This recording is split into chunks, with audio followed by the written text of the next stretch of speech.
உறுப்பினர் காமராஜ் கிளாரிஃபிகேஷன் மட்டும். மாண்புமிகு பேரவைத் தலைவர் உள்ள 2026-27 ஆண்டு மாண்புமிகு எரிசக்தித்துறை அமைச்சருடைய அறிவிப்பில் 50,000 புதிய விவசாய மின் இணைப்புகள் வழங்கப்படும் என்று அறிவித்திருக்கிறார்கள்.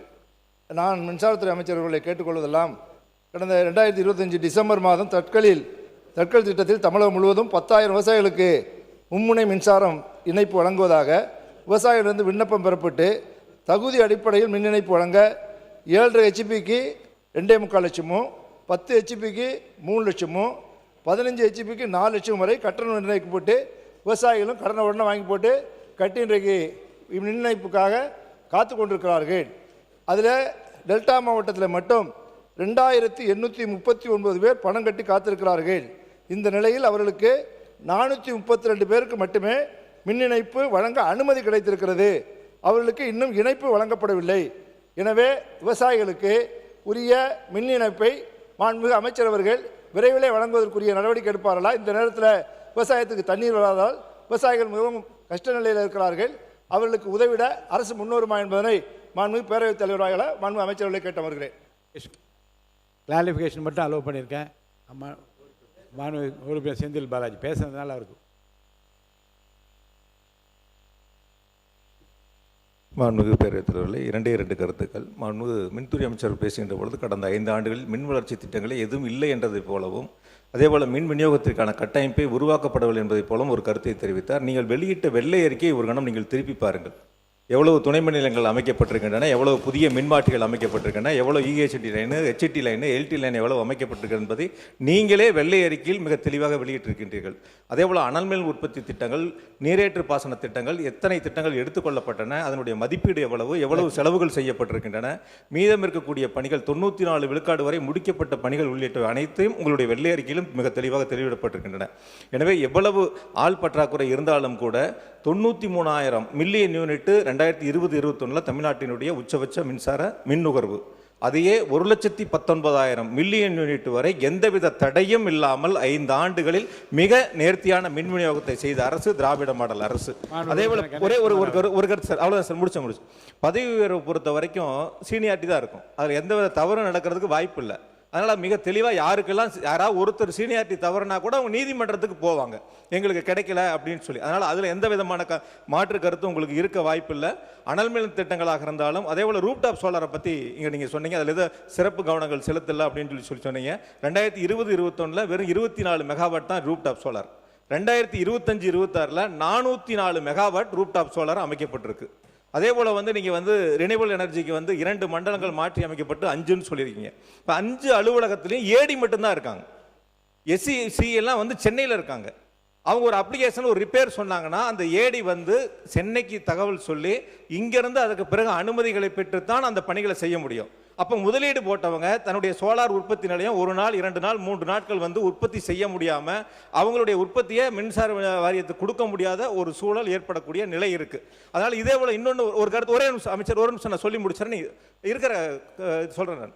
அதே போல் டெண்டர் முடிச்சிட்டேன் சார். கடைசி டெண்டரை பற்றி நீங்கள் குழு அமைச்சிருக்கீங்க, அதில் மாற்று கருத்து இல்லை. அந்த டெண்டர் என்னன்னா 3 பேர் கமிட்டி போட்டிருந்தீங்கன்னா, ஒருத்தர் தூத்துக்குடி, ஒருத்தர் கோயம்புத்தூர், ஒருத்தர் சென்னை. இந்த 3 பேரை ஒன்று சேர்ந்து அந்த டெண்டருடைய திட்டத்தை இறுதி செய்ய முடியும். அதனால் அது போன்ற குளறுபடிகள் இருக்கின்றன. அதனால் இப்போ தமிழ்நாடு மின்சார வாரியத்தை பொறுத்தவரை கடந்த காலங்களில் நீங்கள் 87,000 கோடி கடன் சொன்னீங்க. எவ்வளவு உள்கட்டமைப்பு உருவாக்கப்பட்டிருக்கின்றன, எத்தனை புதிய மின் திட்டங்கள் எடுத்துக்கொள்ளப்பட்டிருக்கின்றன, எப்படி தடையில்லாத மின்சாரம் வழங்கப்பட்டது என்பதை நீங்கள் ஒரு கணம் பார்க்க வேண்டும். உங்களுடைய வெள்ளை அறிக்கையை அதற்கு சான்றாக அமைந்திருக்கின்றன. எனவே மாண்புமிகு அமைச்சர் கணேஷ்குமார் கிளாரிஃபிகேஷன் மட்டும் கேளுங்க. மாண்புமிகு பேரவைத் தலைவர்களே, ரூஃப்டாப்புக்கான முன்னுரிமை கொடுக்கப்படும் என்று சொல்லியிருக்கிறார்கள். மத்திய அரசு மார்ச் மாதம் 2027 அந்த மானியத்தலையம் நிறுத்தப் போவதாக சொல்லியிருக்கிறார்கள். ஏன்னா 1 மெகாவாட்டுக்கு 30,000, 2 மெகாவாட்டுக்கு 70,000 என்று சொல்லியிருக்கிறார்கள். அது டாப் அப் தான் நம்ம பண்ண போகிறோம். டாப் அப் கிட்டத்தட்ட 50 கோடி தான் நம்ம ஒதுக்கி இருக்கிறோம். எனவே மார்ச் மாதம் 27 அந்த மத்திய அரசாங்கம் கொடுக்கின்ற மானியம் அந்த ரூஃப்டாப்புக்காக நிறுத்தப் போவதாக சொல்லியிருக்கிறார்கள். அது குறித்து தமிழக அரசு என்ன நடவடிக்கை எடுக்கப் போகிறது என்பதை அறிய வரும். அமைச்சர். மாண்புமிகு பேரவைத் தலைவர் அவர்களே, அதாவது ப்ரொமோஷன் பற்றி சொல்லியிருந்தார். ப்ரொமோஷன்னா கொடுக்கணும்னு நினச்சிருந்தால் கடந்த 5 ஆண்டுகளில் எத்தனையோ தடவை கொடுத்துருக்கலாம். ஆனால் இதுவரை கொடுக்கப்படவில்லை. ஏன்னா ப்ரொமோஷன் ஏன் கொடுக்கலாம் அதான் சொல்லிட்டு இருக்கேன். அதாவது 5 ஆண்டுகளாக 19 வருஷம் பெண்டிங் ப்ரொமோஷன் கிடைச்சிருக்குன்னு சொல்லி பலர் வந்து டிவியில் எல்லாத்துலேயும் பேசியிருக்காங்க. நம்ம வந்து இருக்கிற பிரச்சனைகளை சால்வ் பண்ணிட்டு அவங்களுக்கு தேவையான விஷயத்தை, அவங்களுக்கு நியாயமாக ஊழியர்களுக்கு கிடைக்க வேண்டிய விஷயத்தை நம்ம கொடுத்துட்டு அடுத்த கட்டத்துக்கு போகணும் பார்த்தோம்.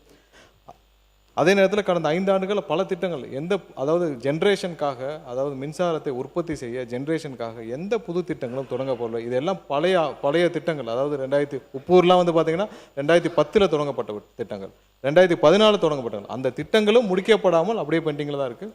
கடந்த 5 ஆண்டுகள் என்னென்ன நம்ம டிரான்ஸ்ஃபார்மர்ஸ் இதெல்லாம் வெள்ளை அறிக்கையில் தெளிவாக கொடுக்கப்பட்டிருக்கு. எத்தனை மின்மாற்றிகள் வாங்கப்பட்டுச்சு அப்படின்னு சொல்லிட்டு. டெண்டர் பாலிசிகள் நம்ம ஏன் மாற்றி அமைச்சோம்னா, இதை மட்டும் கிளாரிஃபை பண்ணுவோம். டெண்டர் பாலிசிகள் ஏன் மாற்றி அமைச்சோம்னா, பல வழக்குகள் இப்போலாம் உள்ளே போயிருக்கு. ஏன்னா ஒரு டிரான்ஸ்ஃபார்மர் வாங்குறோம்னா 8 லட்சம் மதிப்புள்ள டிரான்ஸ்ஃபார்மர் உயர்நீதிமன்றமே கேட்டிருக்கு. 8 லட்சம் மதிப்புள்ள டிரான்ஸ்ஃபார்மரை நீங்கள் எப்படி 13 லட்சத்துக்கு நீங்கள் வாங்குனீங்க அப்படின்னு கேட்டிருக்காங்க. அதுக்கு நம்மக்கிட்ட இது வரைக்கும் பதில் இல்லை. 8 லட்சம் மதிப்புள்ள டிரான்ஸ்ஃபார்மரை உலகத்துக்கே தெரியும். நீங்கள் போய் கூகுளில் போய் 500 kVA டிரான்ஸ்ஃபார்மர் எவ்வளோன்னு பார்த்தீங்கன்னா கூகுளே சொல்லுது. 8,30,000, 40,000, காப்பர்னா எவ்வளவு, அலுமினியம் எவ்வளோன்னு அதே போடுது. அதையும் தாண்டி நம்ம போய் 13 லட்சத்துக்கு போய் வாங்கியிருக்கிறோம்னா, அதுவும் 44,000 டிரான்ஸ்ஃபார்மர், 30,000 டிரான்ஸ்ஃபார்மர் வாங்கியிருக்கோம்னா, அதுதான் உயர்நீதிமன்றமே சுட்டி காட்டியிருக்காங்க. கடந்த ஒரு 4 மாதத்துக்கு முன்னாடி உயர்நீதிமன்றம் சுட்டி காட்டி இந்த வழக்கை நீங்கள் விசாரிக்கணும்னு சொல்லியிருக்காங்க.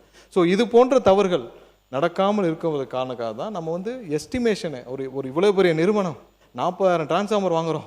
அதில் நிறுவனத்தில் எஸ்டிமேஷனில் 8 லட்சத்தை வந்து நம்ம 13 லட்சத்துக்கு வாங்குறோம்னா அப்போ எஸ்டிமேஷன் தானே பிரச்சனை இருக்குது. ஸோ அந்த எஸ்டிமேஷன் பாலிசியை நம்ம மாற்றி இது மாதிரியான தவறுகள் நடக்க விடாமல் தடுப்பதற்காக தான் இந்த மாதிரி பாலிசியெல்லாம் மாற்றிருக்கோம். அதில் உள்ள நடைமுறை சிக்கல் இருக்கலாம், அதை கண்டிப்பாக நிவர்த்தி செஞ்சு எந்த வேளையிலும் நிர்வாகத்திற்கு எந்த தவறும் நடக்காமல், எந்த வேளையிலும் மக்களுடைய வரிப்பணம் வீணாகாமல் இருக்க தான் நம்மளுடைய ஒரே நோக்கம்.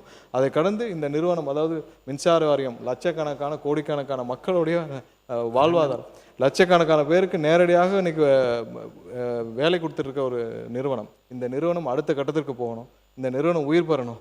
2000 ஆண்டுகளுக்கு முன்னால் மூத்த நான் நேரு அவருக்குலாம் தெரியும். அப்போல்லாம் 96ல் போக்குவரத்துறை அமைச்சராக இருந்தான்னு நினைக்கிறேன். அப்போல்லாம் மின்சார வாரியம் லாபத்தில் இறங்கிட்டு இருந்த மின்சார வாரியம். ஸோ அது மாதிரியான ஒரு சூழ்நிலைக்கு, அதாவது 2000க்கு முன்னாடி இருந்த சூழ்நிலைக்கு கொண்டு போறதுக்கான முயற்சிகள் அனைத்தையும் நம்ம எடுத்துகிட்டு வரோம். இந்த நிறுவனத்தை மீண்டும் மீட்டெடுக்கும் பிளே ஸ்டோர் மற்றும் ஆப் ஸ்டோரில் இருந்து பாலிமர் செயலியை QR கோடு மூலம் பதிவிறக்கம் செய்யுங்கள். செய்திகளை உடனுக்குடன் பெறுங்கள்.